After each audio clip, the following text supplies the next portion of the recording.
हाँ बच्चों, आज ये दूसरा दिन है इस टॉपिक का। गोलीय पृष्ठ पर अपवर्तन, प्रकाश का अपवर्तन तथा लेंसेज। और इसमें आपने पढ़ा था, अभी तक आपको बताया था, गोलीय पृष्ठ के मुख्य फोकस। तो मुख्य फोकस दो तरह से होते हैं, एक प्रथम पृष्ठ फोकस और दूसरा होता है द्वितीय मुख्य फोकस। वैसे मुख्य फोकस द्वितीय ही होता है। तो इसमें आप देखिए, पहले बताया गया प्रथम पृष्ठ फोकस में वो गोलीय पृष्ठ की मुख्य अक्ष पर स्थित वो बिंदु है जिससे चलने वाली किरणें अथवा जिसकी ओर जाती प्रतीत होने वाली किरणें अपवर्तन के पश्चात मुख्य अक्ष के समांतर हो जाती हैं। पृथ्वी के ध्रुव से प्रथम मुख्य फोकस की दूरी प्रथम मुख्य फोकस कहलाती है। ध्रुव से प्रथम मुख्य फोकस की दूरी ये प्रथम कहलाती है। अब देखिए, लेंस फार्मूला है गोलीय पृष्ठ पर अपवर्तन के सूत्र के अनुसार क्या है, n/b - 1/u = n-1/r। अब अगर प्रथम मुख्य फोकस की ध्रुव की से दूरी f डैश हो तो u बराबर क्या हो जाएगा, f डैश, और v बराबर क्या हो जाएगा, इन्फिनिटी।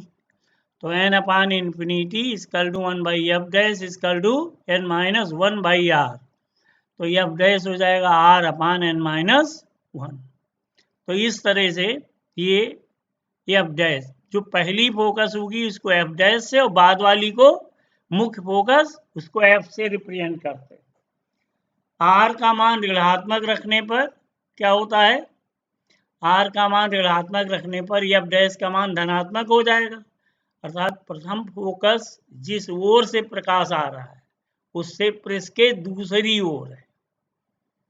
उत्तर पृष्ठ के लिए r का मान धनात्मक रखने पर f डैश का मान ऋणात्मक होगा। अर्थात प्रथम फोकस पृष्ठ के उसी ओर है जिस ओर से प्रकाश आ रहा है। अद्वितीय फोकस ये मुख्य फोकस भी कहलाता है। ये गोलीय पृष्ठ की मुख्य अक्ष पर स्थित वो बिंदु है जिससे कि मुख्य अक्ष के समांतर आने वाली किरणें पृष्ठ से अपवर्तन के पश्चात या तो होकर जाती हैं अथवा जिससे आती हुई प्रतीत होती हैं। पृथ्वी के ध्रुव से द्वितीय फोकस दूरी मुख्य फोकस दूरी कहलाती है। अब यह द्वितीय मुख्य फोकस की ध्रुव से दूरी f हो तो अपवर्तन के सूत्र में क्या हो जाएगा, b बराबर f और u बराबर इन्फिनिटी रखिए। तो n/f = 1/∞ 0 हो गया, n-1। तो f कितना हो जाएगा, f = nr और n-1। ये दूसरा रिलेशन हो गया। अब देखिए, अवतल पृष्ठ के लिए f ऋणात्मक और उत्तल के लिए धनात्मक होता है। सूत्र से यह स्पष्ट है कि f तथा f डैश परस्पर बराबर नहीं, और यदि अपवर्तनांक 1.5 हो तो f डैश का मान 2r तथा f का मान 3r बराबर होगा। इसीलिए समय 1 को 2 से भाग दे दीजिए तो क्या आ जाएगा, f डैश अपान f = r/n-1 × n-1/nr = -1/n। तो f = क्या हो जाएगा, -n f डैश। अब है लेंस क्या होता है।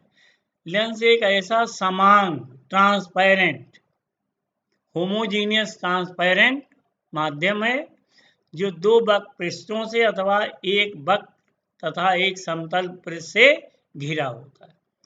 लेंस दो प्रकार के होते हैं, एक उत्तल दूसरा अवतल। देखिए, जो लेंस बीच में मोटे तथा किनारों पर पतले होते हैं उत्तल लेंस कहलाते हैं। इसके विपरीत जो लेंस बीच में पतले और किनारों पर मोटे होते हैं अवतल लेंस कहलाते हैं। इन दोनों प्रकार के लेंसों को पुनः 3 भागों में बांटा जा सकता है। पहला है प्लेनो कन्वेक्स, यानी दोनों साइड में कन्वेक्स उभार हो। दूसरा है तो प्लेनो कन्वेक्स, पहला है ये बाई कन्वेक्स, दोनों तरफ कन्वेक्स है। ये पहला वाला फिगर। दूसरा समतल उत्तल, मतलब एक सरफेस क्या हो, प्लेन हो, और दूसरा कन्वेक्स हो, तो क्या कहेंगे, प्लेनो कन्वेक्स। तीसरे टाइप का है कनकेवो कन्वेक्स, अवतलोत्तल। कनकेवो कन्वेक्स, मतलब एक तरफ कन्वेक्स है और एक तरफ ये कनकेव है, कनकेवो कन्वेक्स। फिर दूसरे टाइप में, अवतल टाइप में, पहले है आपका कनकेवो कनकेव या बाई कन्वेक्स, ये वाला चौथा फिगर है। बाई कन्वेक्स, दोनों तरफ अंदर की ओर, मतलब बीच में पतला होगा, किनारों पे मोटा होगा। प्लेनो कनकेव, एक प्लेन सरफेस हो, दूसरा कनकेव हो, तो इसको क्या कहेंगे, प्लेनो कनकेव। और तीसरे टाइप का है कन्वेक्सो कनकेव, एक तरफ कन्वेक्स है और एक तरफ कनकेव है, तो क्या कहेंगे, कन्वेक्सो कनकेव। उत्तल लेंस की फोकस दूरी धनात्मक और अवतल लेंस की ऋणात्मक होती है।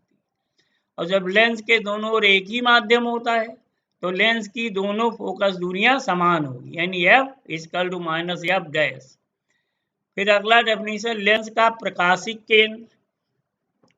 यदि लेंस पर प्रकाश की कोई किरण इस प्रकार आपतित हो कि लेंस से अपवर्तित होकर बाहर निकलने पर निर्गत आपतित किरण के समांतर हो, आपतित किरण के समांतर हो, तो अपवर्तित किरण लेंस की मुख्य अक्ष को जिस बिंदु पर काटती है अथवा काटती प्रतीत होती उसे लेंस का प्रकाशिक केंद्र कहते हैं। लेंस की फोकस तथा फोकस दूरी, क्या बताया गया, लेंस की मुख्य अक्ष पर स्थित एक निश्चित बिंदु से चलने वाली किरणें अथवा एक निश्चित बिंदु की ओर जाती प्रतीत होने वाली किरणें लेंस में से अपवर्तित होकर मुख्य अक्ष के समांतर हो जाती है। इस बिंदु को लेंस का प्रथम फोकस कहते हैं, जिसमें एफ डैश क्या है, प्रथम फोकस। यहाँ देखिए ये एक उत्तल लेंस दिखाया गया है और यहाँ पे एक किरणें देखिए, जहाँ पे किरणें जहाँ से निकलती हैं और यहाँ लेंस के आने के बाद फिर समांतर हो जाती हैं, तो ये इधर क्या हो जाएगा, एफ डैश, ये दूरी हो जाएगी एफ प्रकाशिक केंद्र से और एफ डैश की दूरी स्मॉल एफ डैश, ये क्या कहलाती है, फोकल लेंथ। ऐसे दूसरे लेंस में ये सब आती हुई प्रतीत होती है, यहाँ पे एफ डैश हो जाएगा। लेंस के प्रकाशिक केंद्र से प्रथम फोकस तक की दूरी को लेंस की प्रथम फोकस दूरी कहते हैं। इसी प्रकार लेंस की मुख्य अक्ष के समांतर चलने वाली किरणें लेंस में से अपवर्तित होकर मुख्य अक्ष पर स्थित एक निश्चित बिंदु से में को या तो होकर जाती है अथवा एक बिंदु से आती हुई प्रतीत होती है। इस बिंदु को लेंस का द्वितीय फोकस अथवा मुख्य फोकस कहते हैं। बिंदु एफ लेंस का द्वितीय फोकस। लेंस के प्रकाशिक केंद्र से द्वितीय फोकस तक की दूरी को लेंस की द्वितीय फोकस दूरी कहते हैं। देखिए ये उत्तल लेंस है और ये समांतर किरणें आ रही हैं, अपवर्तन के पश्चात जहां पे मिलती हुई प्रतीत होती है या मिल रही हैं जहां पे वास्तव में, वो क्या कहलाएगा, फोकस। ये अवतल लेंस के लिए या इन दोनों में देखिए यह क्या है,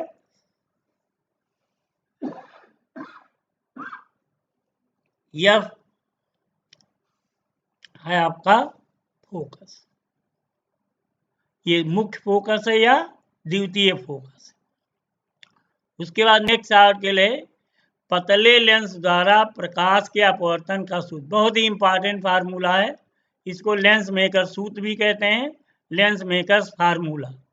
पहला केस है जब लेंस के दोनों ओर माध्यम समान हो, जैसे देखिए लेंस के दाईं तरफ भी एयर है, बाईं तरफ भी है, और ये पोल P1 और P2 दिखाया गया है, वो क्या है, ऑब्जेक्ट है।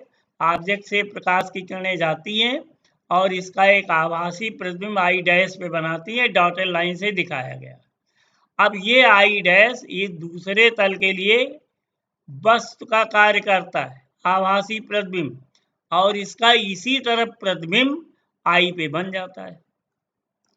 यहाँ पे देखिए ओ से और ये P1 तक की दूरी, लेंस की दूरी U, और ये प्रतिबिंब से लेंस की दूरी V, और ये क्या है V डैश है आभासी प्रतिबिंब के लिए।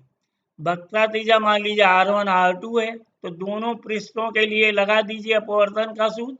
पहले पृष्ठ के लिए क्या डराइव किया है, n upon V dash minus 1 upon U equal n minus 1 upon R1, पहला हो गया। दूसरा है प्रतिबिंब I डैश दूसरे पृष्ठ के लिए आभासी वस्तु का कार्य करती है। I डैश की दूसरे पृष्ठ से दूर P2 की दूरी V डैश माइनस T होगी, और यदि पृष्ठ I डैश का अंतिम प्रतिबिंब I अपने से B दूरी पर बनाता है, इस पृष्ठ के लिए अपवर्तन का सूत्र क्या हो जाएगा, 1 upon n upon V minus 1 upon B dash minus T equal to 1 upon n minus 1 upon R2। देखिए 1/n केवल का पहले क्या था, प्रकाश की किरण वायु से ग्लास में जाती थी, अब ग्लास से वायु में निकल रही है। तो जैसे एक रिलेशन बताया ANG equal to 1 upon GNA, तो n के जगह क्या हो गया 1/n हो गया, अपान B minus 1 upon B dash minus T, R n के जगह 1/n minus 1 upon R2। n के स्थान पर 1/n इस कारण लिया जाता है क्योंकि अब प्रकाश लेंस से वायु में जा रहा है। ANG इक्वल 1 अपान GN। पतले लेंस के लिए t का मान v के सापेक्ष उपेक्षणीय है, तो t को छोड़ देंगे। उपरोक्त समीकरण को n से गुणा कर दीजिए, तो क्या आ जाएगा, ये आ जाएगा आपका, इसको जब n आ जाएगा